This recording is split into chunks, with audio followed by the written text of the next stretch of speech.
గ్రామ కార్యక్రమంలో ప్రస్తుతం మనం తూర్పుగోదావరి జిల్లా కొత్తపేట గ్రామ పంచాయతీ ఆఫీస్లో ఉన్నాము. ఇక్కడ ప్రెసిడెంట్ గారు మిద్దె అనురాధ ఆదినారాయణ గారు. అయితే అనారోగ్య కారణాల వల్ల ఆవిడ మనకు అందుబాటులో లేరు. వారి హస్బెండ్ ఆదినారాయణ గారు ఆయన ఇక్కడ మెంబర్గా వ్యవహరిస్తున్నారు. ఆవిడకి సహాయ సహకారాలు అందిస్తూ ఈ గ్రామాన్ని డెవలప్మెంట్లో ఈ గ్రామ అభివృద్ధిలో పాల్పంచుకుంటున్నారు. అయితే ఈయన మాజీ ఎంపీటీసీగా కూడా చేశారు. అలాగే జిల్లా బీసీ సెల్ సెక్రటరీగా కూడా ఈయన పనిచేశారు. అలాగే ప్రచార కార్యదర్శిగా కూడా చేశారు. అయితే ఈయన క్రికెట్లో ఆల్రౌండరు. స్టేట్ లెవెల్లో కూడా ఈయన క్రికెట్ ఆడిన సందర్భాలు ఉన్నాయి. అయితే ఈ మెంబర్గా వ్యవహరిస్తున్న ఆదినారాయణ గారిని వారి మిస్సెస్కి ఏ విధంగా హెల్ప్ చేస్తూ ఈ గ్రామ అభివృద్ధిలో పాల్పంచుకుంటున్నారో, ఈ గ్రామాన్ని ఏ విధంగా అభివృద్ధి చేస్తున్నారో అడిగి తెలుస్తున్నాం. నమస్తే ఆదినారాయణ గారు. సార్, మీ మిస్సెస్ గారు పదవి చేపట్టిన తర్వాత అలాగే మీరు మెంబర్గా కూడా వ్యవహరిస్తున్నారు. ఈ గ్రామాన్ని ఏ విధంగా అభివృద్ధి చేస్తున్నారు చెప్పండి. ముందుగా ఇక్కడ గ్రామస్తులకి తాగునీరు ఏ విధంగా అందిస్తున్నారో చెప్పండి. మీరు పెద్ద గ్రామం, ఏ విధంగా అందరికీ సఫిషియెంట్గా వాటర్ అందిస్తున్నారో చెప్పండి. తాగునీరు విషయంలో ముఖ్యంగా అన్ని ఫ్యామిలీస్కి అన్నిటికీ బాగానే అందిస్తున్నామండి. కాకపోతే తాగునీరు ఇక్కడ కంపల్సరీ కాదు. కాకపోయినా ఇక్కడ మాకు ట్యాంక్స్ అన్ని ఏర్పాటు చేసి ఎవరికి ఎటువంటి ఇబ్బందులు లేకుండా తాగునీరు అందించడం జరుగుతుంది. ఆ విషయంలో మాత్రం బాగానే కేర్ తీసుకుంటాం. అంటే ఇంటింటికి పంపులు, పంచాయతీ పంపులు, పంచాయతీ పంపుతున్నాం. అవసరమైన వాళ్ళందరికీ కూడా వాళ్ళు మినిమం ఇంత పే చేస్తే వాళ్ళకి మేము కనెక్షన్ ఇవ్వడం జరుగుతుందండి. బాగానే ప్రస్తుతానికి. మరి మినరల్ వాటర్ సదుపాయం ఏమన్నా? డాక్టర్ వాటర్ మా పంచాయతీలోనే ఉంటుంది. అది ఎన్టీఆర్ స్థితిలో వాటర్ ఈ మధ్యలో కొత్తగా పెట్టడం జరిగింది. అది కూడా ప్రజలు బాగానే దాన్ని వినియోగించుకుని వాళ్ళు తీసుకెళ్ళి చేసుకుంటున్నారు. దాంట్లో కూడా కొత్తపేటలో ఏదైనా ఇబ్బందులు లేకుండా బాగానే జరుగుతుంది. స్వచ్ఛ భారత్ తరఫున మరుగుదొడ్ల నిర్మాణ కార్యక్రమం ఏ విధంగా జరుగుతుంది?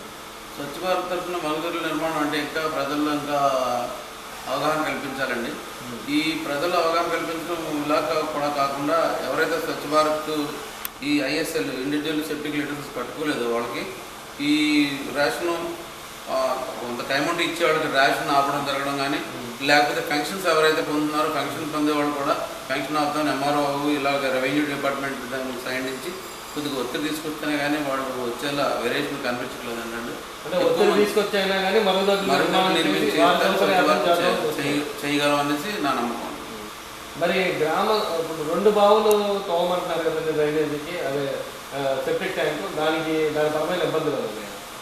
రెండుతో ఇబ్బంది పడుతున్నారు కానీ అంటే మరి 100 గజాలు 50 గజాల్లో ఇల్లు 2 బావులు 2 బావులు కట్టడం వల్ల అడగడం వల్ల లిటర్ కట్టుకోవడానికి ప్లేస్ లేదు కదా మాకు. 2 బావులు తవ్వడానికి కష్టంగా ఉందండి. 1 బావు తవ్వుదామని కొంతమంది అంటున్నారు. దానికి కూడా కొంచెం వెసులుబాటు గవర్నమెంట్ ఇస్తా అని చెప్పారండి. ఇప్పుడు అది కూడా బాగా జరుగుతుంది. అంటే అధికారులు సానుకూలంగా స్పందిస్తున్నారు. సీసీ రోడ్ల నిర్మాణం ఏ విధంగా ఉంది? సీసీ రోడ్ల నిర్మాణం ఎక్కడైతే బాగా స్లమ్ ఏరియా ఉందో అక్కడే మేము సీసీ రోడ్లు నిర్మించడం జరుగుతుందండి. ఫండ్స్ విషయంలో వస్తే కొద్దిగా అలాగే గవర్నమెంట్ నుంచి రావడం తక్కువగానే ఉంది. ఇదివరకు 98 lakhs ఏదో వస్తుందని చెప్పారు మాకు. అది ఇంకా రాలేదు. మొన్న 68 lakhs. దాన్ని చూసి అక్కడ ఎక్కడైతే స్లమ్ ఏరియా ఉందో బాగా స్లమ్ ఏరియా శుభ్రంగా లేని చోట మేము సీసీ రోడ్లు చేపట్టడం జరుగుతుంది. సీసీ రోడ్లు ఇప్పటివరకు 20 రోడ్ల వరకు మేము వేసాం. అది ఆ విషయంలో కూడా కొత్తపేటలో పంచాయతీలు బాగానే మేము చేస్తున్నాం. కరెంటు సంబంధించిన సమస్యలు ఉన్నాయి.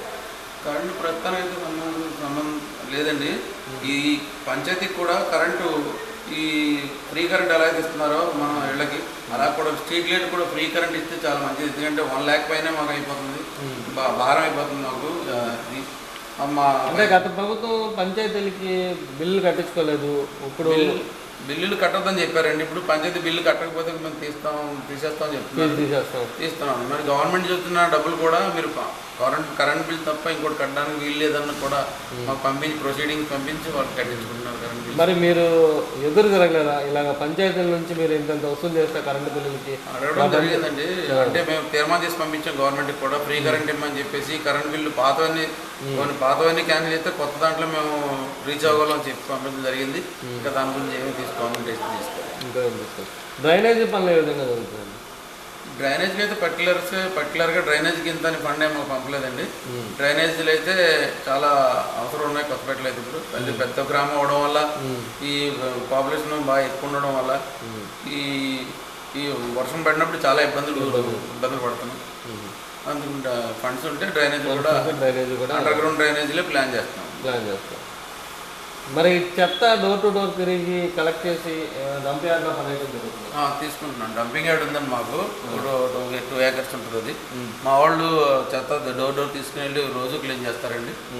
పర్లేదు. అంటే ఇంకా ప్రజలు ఇంకా కొద్దిగా స్వచ్ఛ భారత్ పేరు చెప్పి చైతన్యం వచ్చి వాళ్ళు వేరియేషన్ వచ్చి కొద్దిగా చెత్త ఒక చోట పెట్టడం అది జరిగితే ఇంకా మాకు ఈజీగా ఉంటుంది. స్టాఫ్ కూడా సరిపోవట్లేదు. స్టాఫ్ ఇప్పటికే మేము 4,50,000 జీతాలు ఇస్తున్నాం వాళ్ళకి. ఇంకా స్టాఫ్ పెంచితే ఇంకా ఎక్కువ ఇవ్వాల్సి పరిస్థితి మాకు సరిపోక మేము ఇంకా ఆలోచిస్తుంది.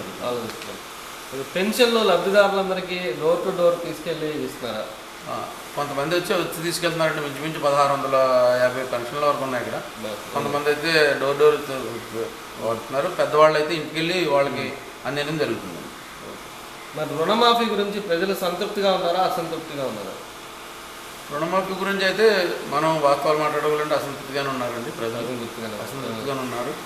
వాళ్ళు అంటే అది ఏదో జరుగుతుంది, ఏదో చేస్తారని ఆశతో చేసాము. తీరా వచ్చిన తర్వాత ఇలా అన్నారని జరుగుతుంది. అంటే కొంత మనం గోప్యంగా ఉంచినా ఇది ప్రజల్లో మాత్రం ఇలాగే ఉంది. వాస్తవం చెప్పాలి. 13 ఫైనాన్స్ స్టేట్ ఫైనాన్స్ కార్పొరేషన్ నుంచి మీకు నిధులు సక్రమంగా వస్తున్నాయా? అవి వేటికి ఉపయోగిస్తున్నారు? 13th ఫైనాన్స్ సిసి రోడ్లు, మన శానిటేషన్, ఈ వాటర్కే వాడమన్నారండి. అవి కూడా సఫిషియెంట్గా మా పంచాయతీ సరిపోవట్లేదు. అందులోనే జాగ్రత్తగా రిజిస్టర్ చేస్తున్నాం. జన్మభూమి కమిటీల వల్ల మీకు ఏమైనా ఇబ్బందులు ఉన్నాయా? అసలు ఈ కమిటీలు ఉండటం మంచిదేనంటారా, కాదంటారా? జన్మభూమి కమిటీలో ఉండడం మంచిదేనండి. అంటే ఎవరికైతే పెన్షన్ ఆశించారో వాళ్ళకి రాకపోవడం వల్ల కానీ ఈ కొంతమంది విమర్శించడం జరుగుతుంది తప్ప జన్మభూమి కమిటీలో ఉండడం మంచిదేనండి. దానివల్ల ఏమైనా తప్పులేదు. అంటే ప్రజల చేత ఎన్నుకోబడిన ప్రెసిడెంట్లు ఉండగా ఈ జన్మభూమి కమిటీలు వస్తే ప్రెసిడెంట్లకి ఇబ్బందికరంగా వారు స్వతంత్రంగా నిర్ణయం తీసుకోలేని పరిస్థితి ఏర్పడుతుందని చెప్పి కొంతమంది ప్రెసిడెంట్లు చెప్తున్నారు. వారి వల్ల ఇబ్బంది అవుతుంది, వారు అధికార పక్షానికే కొమ్ము కాస్తారన్నట్లుగా విమర్శలు వస్తున్నాయి. అది ఎంతవరకు?